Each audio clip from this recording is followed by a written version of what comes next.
Hello student, last video में हमने पढ़ा इंस्टेंटेनियस एक्सेलरेशन और इंस्टेंटेनियस वेलोसिटी और उसका एक हमने एग्जांपल लिया था। In this video we will discuss about equations of motion. Equations of motion. तो जो इक्वेशंस ऑफ मोशन है, पहली चीज हमेशा ये याद रखना, these are only used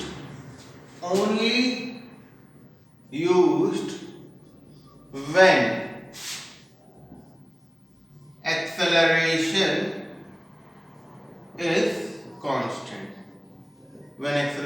is constant। तो ये तभी यूज होती हैं जब हमारा एक्सेलरेशन क्या होता है, कांस्टेंट। तो पहला क्या है, equations of motion. Equations of motion कब यूज होती हैं, जब हमारा एक्सेलरेशन क्या होता है, कांस्टेंट होता है, तभी हमारी इक्वेशंस ऑफ मोशन यूज होती हैं। जनरली हमारी 3 इक्वेशंस ऑफ मोशन होती हैं। वैसे अब हम लोगों ने पढ़ा है 9th class, but in 11th class what we will discuss 4 equations of motion. पहले हम 3 के बारे में पढ़ेंगे, फिर 4th के बारे में विल डिस्कस लेटर। ठीक है, तो पहले फर्स्ट जो है main, we already know this, v is equal to u plus at, ये पहली इक्वेशन है। दूसरी s is equal to ut plus half at square. तीसरी v square is equal to u square plus 2as। ये हमारी क्या है, 3 equations of motion है। अब यहाँ पे हमें सबके बारे में पता है, u हमारी क्या है, इनिशियल वेलोसिटी। v हमारा क्या है, फाइनल वेलोसिटी। a हमारा क्या है, एक्सेलरेशन। t हमारा क्या है, टाइम इंटरवल। s हमारा क्या है, डिस्प्लेसमेंट। तो v, u, a, t और s, ये हमारी सारी चीजें हैं। एक 4th इक्वेशन और होती है, उसके बारे में भी हम लोग बाद में बात करेंगे। ठीक है, उसको क्योंकि जब डायरेक्टली ड्राइव करेंगे at that time we will discuss about that equation. तो पहली चीज, equations of motion, mainly 3 equations of motion होती हैं। 4th we will discuss later. तो 3 इक्वेशंस ऑफ मोशन होती हैं। एक होती है v is equal to u plus at, the other one is s is equal to ut plus half at square, and the third one is v square is equal to u square plus 2as। and these equation 4th वाली को भी उसमें include करेंगे। और 4th equations are used only when acceleration is constant। ये equations हम तभी use करते हैं जब हमारा एक्सेलरेशन क्या होता है, कांस्टेंट होता है, तभी हम ये चारों इक्वेशंस यूज करते हैं। ठीक है, अब हम क्या करेंगे, इन इक्वेशंस का डेरिवेशन देखेंगे बाय इंटीग्रल मेथड। ठीक है, इंटीग्रेशन मेथड से हम इन इक्वेशंस का डेरिवेशन देखेंगे। ठीक है, अब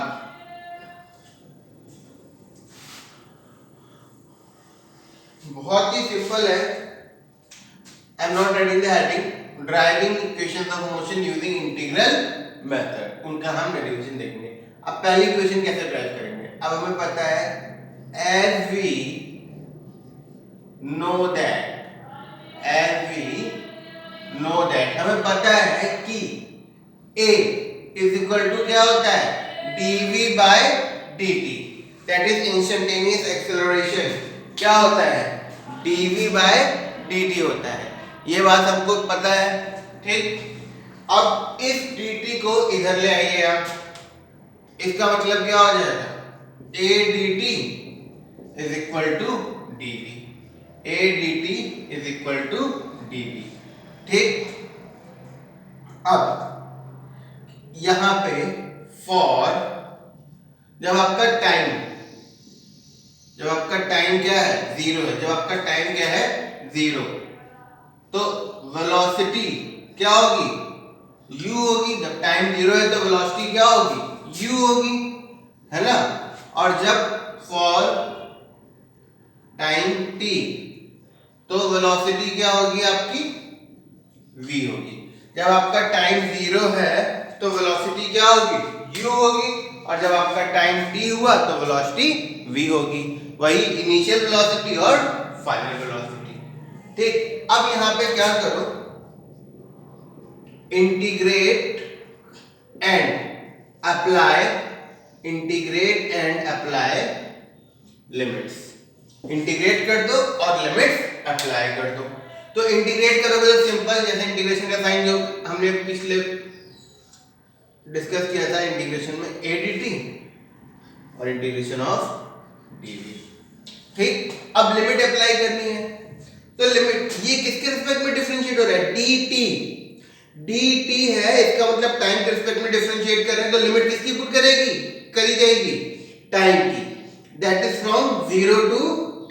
देखो टाइम 0 से t तक है, तो 0 से t, और ये किसके रिस्पेक्ट में डिफरेंशिएट हो रहा है, सॉरी इंटीग्रेट हो रहा है, v के रिस्पेक्ट में इंटीग्रेट हो रहा है, और वेलोसिटी कहां से, u से v तक, तो u से v तक। ठीक है, अगेन पहले हमने क्या लिया, हमें पता है as we know that instantaneous acceleration a is equal to क्या होता है, dv बाय dt होता है। a इज इक्वल टू क्या होता है, dv बाय dt होता है। ठीक है, तो इसका मतलब क्या हो गया, a dt is equal to क्या हो गया, dv हो गया। a dt is equal to क्या हो गया, dv हो गया, ये उधर चला गया। अब जब टाइम आपका 0 है इनिशियली, तो वेलोसिटी क्या होगी u। जब टाइम 0 है तो वेलोसिटी u होगी, क्योंकि इनिशियल वेलोसिटी शुरुआत में वेलोसिटी u, और जब कोई भी टाइम कुछ भी टाइम हुआ t तो वेलोसिटी क्या हो गई v। अब इंटीग्रेट कर दो और लिमिट्स अप्लाई कर दो। इंटीग्रेट करोगे तो ये इंटीग्रेशन हो गया, देखो ये इंटीग्रेट कर दिया, लिमिट्स अप्लाई करोगे टाइम 0 से लेके t तक, वेलोसिटी u से लेके v तक, तो हमने क्या कर दिया, इंटीग्रेट कर दिया और लिमिट्स अप्लाई कर दी, इंटीग्रेट कर दिया और लिमिट्स अप्लाई कर दी। ठीक है, तो अब इसको इंटीग्रेट करो, देखो a से तो कोई मतलब है नहीं, a को बाहर लिख लो, यहाँ पे a को हमने क्या लिख दिया, बाहर लिख दिया, ये 0 से t हो गया dt is equal to u से v हो गया dv। अब देखो अगर आप लोग भूल गए हो तो फिर मैं आपको फिर से बता देता हूं। इसमें देखो अब ये किसके रिस्पेक्ट में इंटीग्रेशन हो रहा है, टाइम के रिस्पेक्ट में। अब यहाँ पे t है नहीं, तो कोई टर्म ही नहीं है, कुछ नहीं है, इसका मतलब यहाँ पे 1 है, तो इसका मतलब t की पावर क्या है 0। अब इंटीग्रेशन वाला सिंपल फॉर्मूला लगा दो, a यहाँ पे क्या आएगा a, ये क्या हो जाएगा t की पावर 0 प्लस 1 अपॉन में 0 प्लस 1, क्योंकि t की पावर 0 है। फिर लिमिट लगा दो कहां से कहां तक, 0 से लेके t तक, तो 0 से लेके t तक इज इक्वल टू ये क्या है, यहाँ पे v कुछ नहीं है, यहाँ पे v की पावर 0 है, इसका मतलब तो v की पावर 0 प्लस 1 अपॉन में 0 प्लस 1, फिर क्या लगा दो, लिमिट u से लेके v तक, u से लेके v तक। ठीक है, तो ये हमारा आ गया।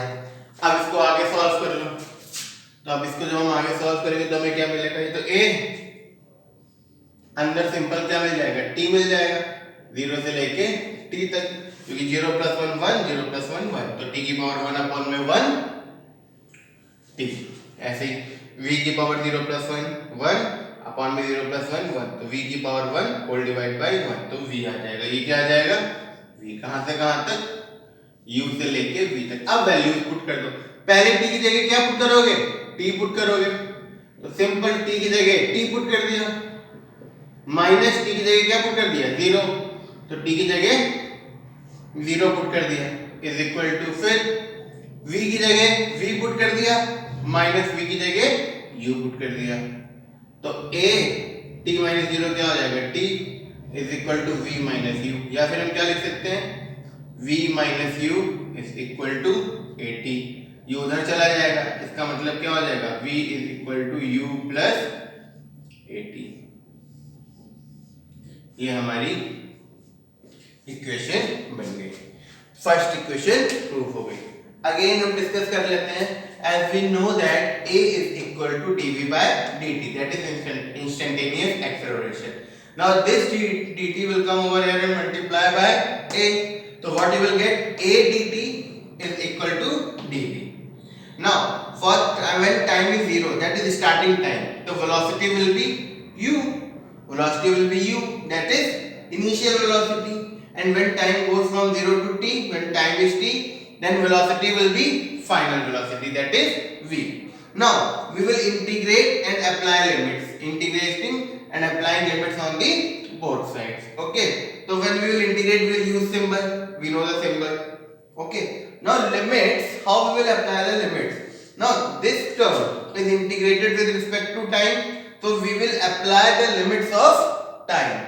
क्योंकि ये टाइम के रिस्पेक्ट में इंटीग्रेट हो रहा है, तो हम टाइम वाली लिमिट्स यहाँ पे लगा देंगे. टाइम कहां से कहां तक है, 0 से लेके t तक. Similarly this is getting integrated with respect to v, that is velocity, तो वेलोसिटी की लिमिट्स लगा देंगे, that is from u to v. Okay, now this a will be taken as constant, so a we are taking here. Now what is remaining over it, 0 to 2, 0 to t dt, u to v dv. Now here is nothing. Nothing means you can write that t to the power 0, and here is nothing, we can write here that is v to the power 0. Now we know the general formula, x to the power n dx. Integration क्या होता है, x to the power n plus 1 divided by n plus 1. So same concept we are using here, t to the power 0 plus 1 divided by 0 plus 1. And here v to the power 0 plus 1 divided by 0 plus 1. From here what we will get, t, and this will give you v. Now we will put upper limit minus lower limit. कैसे? If you are unable to recall, I will explain you. Suppose मान लो integrate करके कुछ आता 2x square plus x मान लो, और limit क्या होती 0 से लेके 2 तक होती. तो पहले जहां जहां x है वहां वहां क्या पुट करेंगे, 2 पुट कर देंगे, तो क्या हो जाएगा 2 into 2 का स्क्वायर प्लस x की जगह 2. ठीक है, ये पूरा इसमें से माइनस कर देंगे, जहां जहां x है वहां वहां 0 पुट कर दोगे, तो ये तो पूरा 0 प्लस 0 0 ही हो जाएगा, और इसको हम सॉल्व कर लेंगे. Same thing we have done over here. पहले हमने t की जगह क्या पुट कर दिया, t पुट कर दिया, माइनस t की जगह 0 इज इक्वल टू v की जगह v माइनस v की जगह u. तो t minus 0 t, v minus u, v minus u. तो v minus u is equal to 80, and this u will go that side, that is v is equal to u plus 80. So in this way we got our first equation of motion that we have derived. Now let us derive second equation of motion. Now let us derive second equation of motion.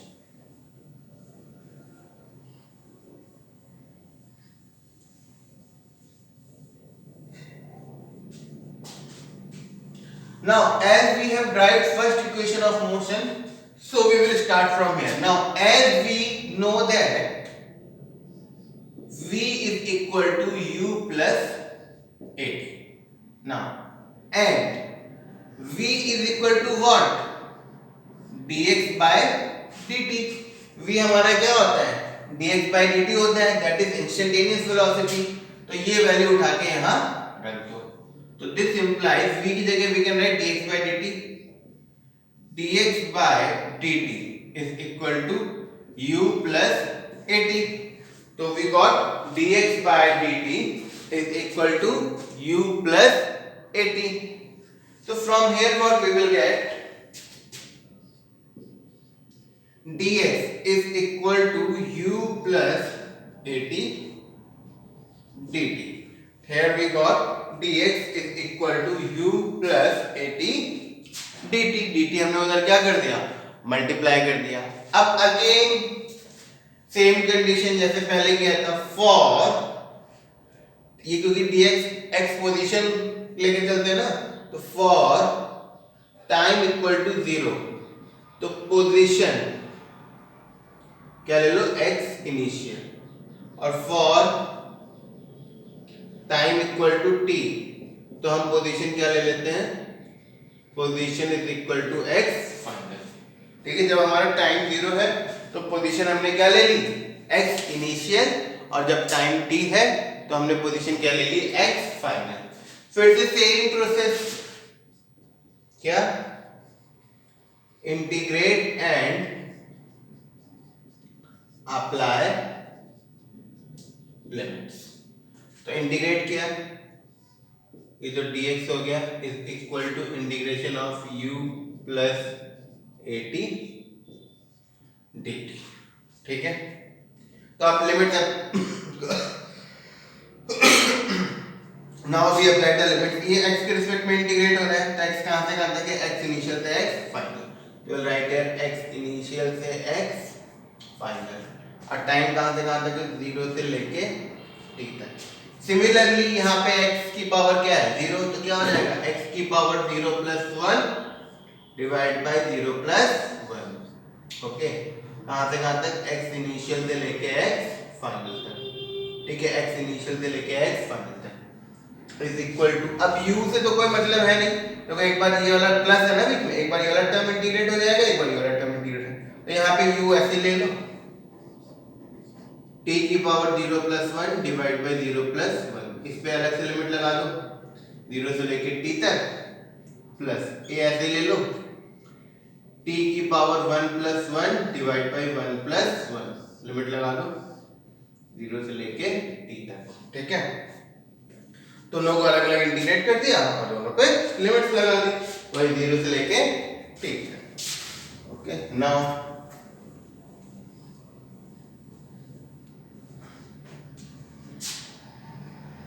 अब पूरा process वही है, इसकी क्या हो जाएगा, integration x हो जाएगा,